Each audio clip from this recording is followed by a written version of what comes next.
Most of us really enjoy a good biography, right? It gives us a peek into the life of someone we've heard of, but maybe don't really know.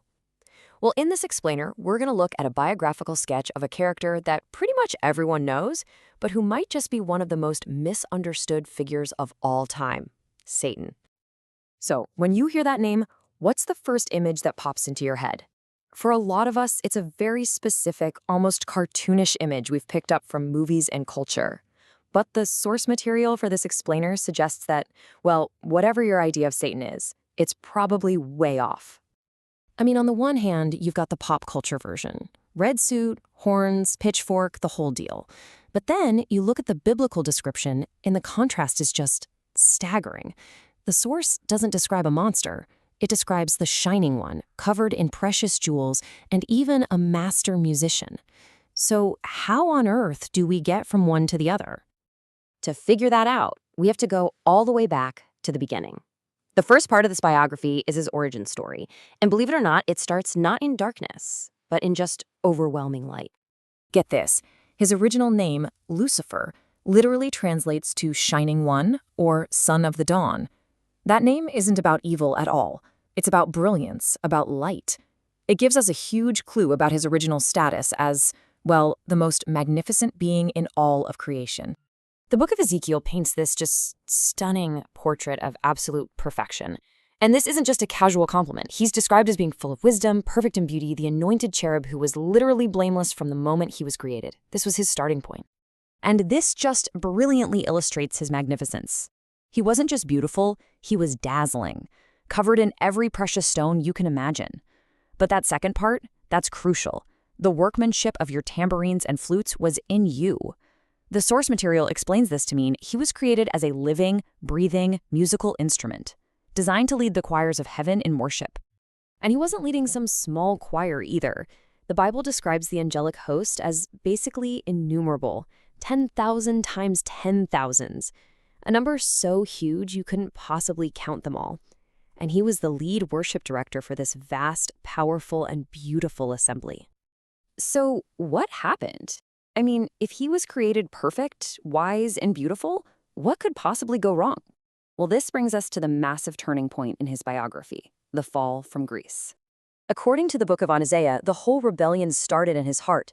It's laid out in a sequence of 5 defiant statements that show this catastrophic shift from worship to pride. The first was this desire to just rise above his station. I will ascend to heaven. And then it was about establishing his own authority, declaring, I will raise my throne above the stars of God. From there, he coveted the very seat of heavenly government, saying, I will sit on the Mount of Assembly. His ambition just kept escalating. I will ascend above the heights of the clouds. Until he finally reaches the ultimate goal of his rebellion, to replace God himself, proclaiming, I will make myself like the Most High. And this prideful rebellion, it had massive, massive consequences. According to the book of Revelation, he didn't fall alone. He was so influential, so charismatic, that he convinced a full 1/3 of that innumerable angelic host to join him. Now, the source makes it crystal clear that this isn't just some ancient story. This biography matters because this being is now described as the enemy. So, the next part of this explainer pivots from his history to his present-day strategy. To understand the conflict, you have to know your enemy's tactics. The source material, drawing from the book of Ephesians, gives us a really clear threat profile. It breaks it down into 3 key attributes. He is described as cunning, powerful, and relentless. Let's break each of those down. First up, he's cunning.